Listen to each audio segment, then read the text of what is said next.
Previously on Comic Showcase, this guy is just too cool. He is Darkhawk, and his real name is Chris Powell. First appearing in 1991, his origin is that he found an amulet of alien origin that allowed him to switch places with an alien battlesuit of some kind. And again... So, what do I think about Darkhawk #1? Well, the truth is, this comic sucks.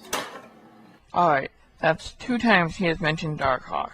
Will he do it now? Will he review it? It is getting repetitive.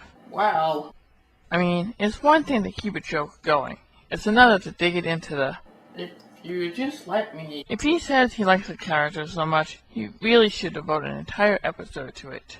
And not just a measly number 2 spot on a list. Hey! What? I'm going to review the comic. It's scanned and I'm all ready to go. Seriously? You're going to review this comic? I will once you stop talking. But I'm you. Enough with the psychobabble. Let's get on with it. Get on with it. Yes, get on with it! And we start with a Monty Python sketch. Classy. Darkhawk was created by Tom DeFalco and Danny Fingeroth in 1991, making him one of the many 90s characters to come out of what I'd like to call the 90s Marvel Renaissance. This was a period in Marvel's history where we saw new characters come out of the woodwork, and older characters like Nova, Luke Cage, Firestar, and even Deathlock get a fresh coat of paint and revised for the coming decade. All without being extreme. Except that. Of course, this was met with varying degrees of success. This comic will not die. Darkhawk's comic lasted from March 1991 to March 1995, and even after his book was cancelled, he still appeared around the Marvel Universe. He even joined the ranks of Earth's mightiest heroes, the Avengers. More on that at the end of the video. Right now, let's take a look at the comic many consider to be a cult classic. Let's take a look at the cover. It's pretty dynamic. We have the hero we can safely assume is Darkhawk, taking down some thugs. Right away, you'll notice that the guy has shoulder pads and an extreme look to him that's so stereotypical of 90s characters. Well, as they say, looks can be deceiving.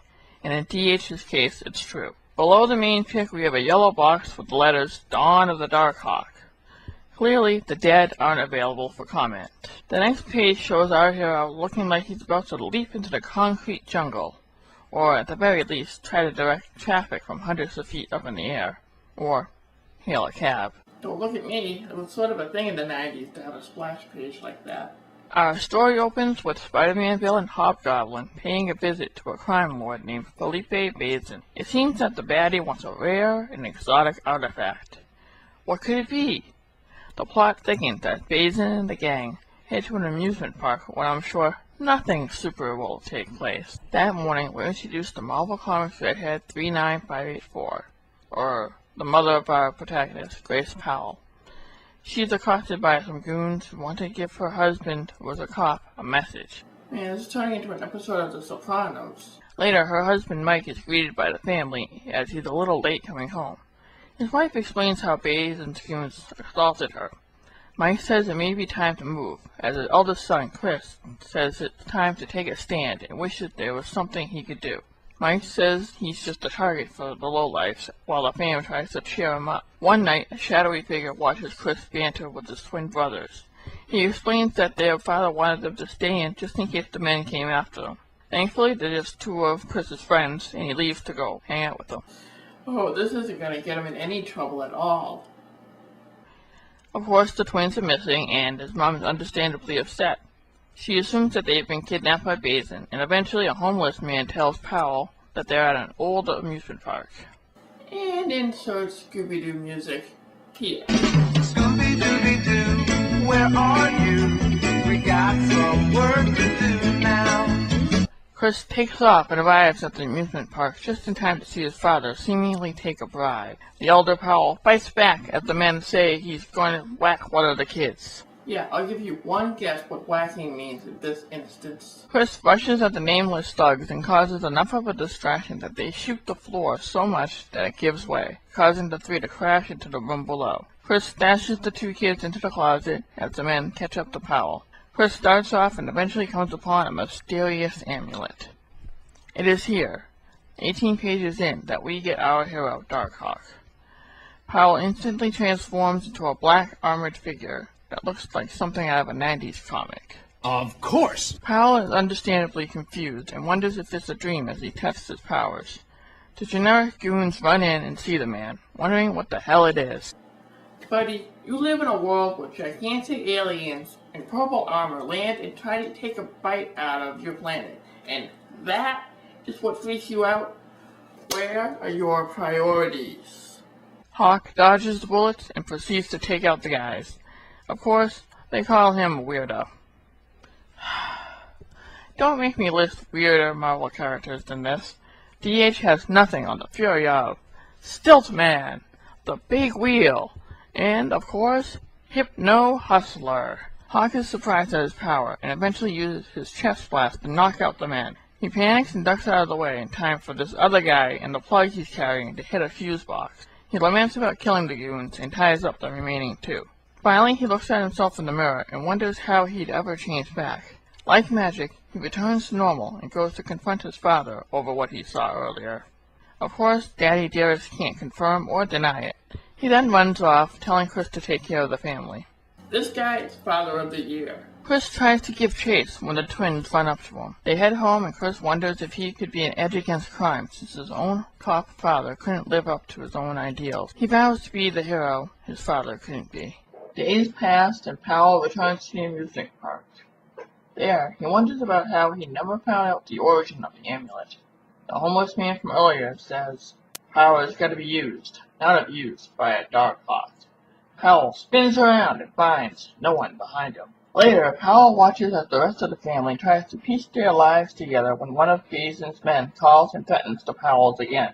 Chris figures that now he has the power to do something his dad could not. He worries about being stuck in that armored form. The generic henchman complains to Basin about an armored guy roughing them all up while Chris practices transforming into Darkhawk once again. There, he vows to go after Basin and calls himself what the homeless man called him, Darkhawk. And thus, a legend was born. As far as first issues go, this comic is pretty decent. The setup for the tone of the book is there. The characters are gripping, and our hero himself is a typical teen with not too bad a life until the problems with his father arose. The comic dealt with family issues and had a good introduction to a character that would be a hallmark of some of Marvel's new characters of the 90s. Throughout the series run, we see DH grow as a hero in his own right, as he's taught a thing or two by the likes of Spider-Man and Captain America. As a result, he becomes a stronger character for having been taught what it means to be a hero. That's what makes this comic and this series so great. We see a non-angsty teen become a hero without falling into the stereotypical 90s model that plagued other comics. After the series was canceled in 1995, Darkhawk became relegated to just being a cameo character in various books around the Marvel Universe. He joined the Avengers on several missions and helped out the New Warriors, Nova, and everybody else. Eventually, he was seen in a comic known as Excelsior, or Loners. There, he was with fellow former New Warrior teammate Turbo and other former teenage superheroes. Instead of continuing to fight the good fight, the team decided to just be a teenage superhero support group. Chris himself had to deal with several anger issues, which he thought was brought on by the amulet.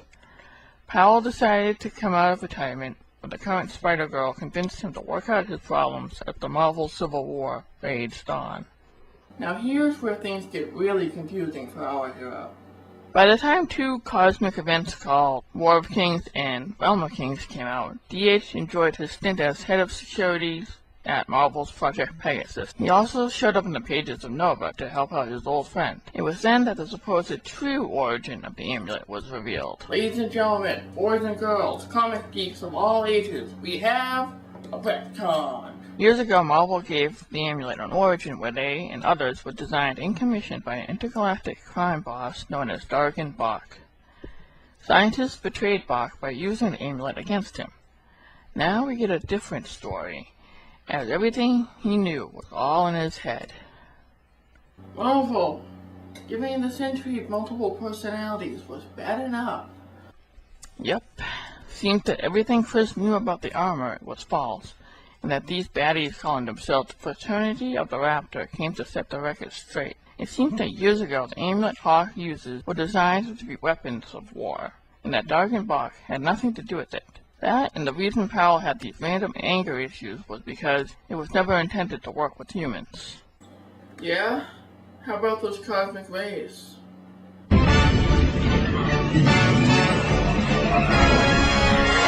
Naturally, Powell was skeptical and fought the Raptors. However, D.H. was told that a baddie of his named Evil Hawk was really another persona and configuration of the armor whenever he lost control. This to me doesn't make sense, considering I remember seeing the two guys fight constantly. There was never any hint of a split personality. Yes, Powell was angry sometimes. Who wouldn't be after seeing his dad skip out on him? Powell eventually lost control of the suit to one of the Raptors and assassinated the leader of the Shi'ar, Lilandra. Now an intergalactic fugitive, Powell ran for his life as he tried to purge the Raptor's presence from his body, and eventually clear his name. Eventually he succeeded, and vowed to prevent the Raptors from ever returning fully. Oh, and now his anger issues are solved. Yay! All it took was meditation and self-control. If only someone else in the Marvel Universe could benefit from this type of therapy. Hulk! Smash! Nah. By the War of Kings and Realm of Kings event, Hawk was almost a regular in Nova's mag. First, he helped to take out several Skrulls that had invaded Earth during the Secret Invasion event. DH was pretty sure that Nova was one of the shape-shifting aliens. Rule number 1 in superhero crossovers is that the heroes must always fight each other before taking on the real threat. It's like a law or something. Then, an old Nova New Warriors villain named Sphinx appeared. During the conflict, Nova's old, formerly deceased flame named Marita appeared. After they returned to the regular Marvel Universe, Hawk helped Nova fend off an evil version of Quasar and got seriously hurt in the process. The last we've seen of the Edge of Justice was being in the care of Project Pegasus, but that's another story for another review. Today, Darkhawk is considered a cult classic and is one of the most underused heroes of the Marvel Universe. Out of all of the early 90s characters, I like Darkhawk the best because of the writing style, and the stories were similar to when Spider-Man was starting out, a good 30 years before Hawk appeared. While I was reading Spidey at the time, this book and New Warriors was what really inspired me to create my own characters and get into writing. Only time will tell if DH is let out of limbo and rejoins the other characters that have sparked my imagination and got me into writing.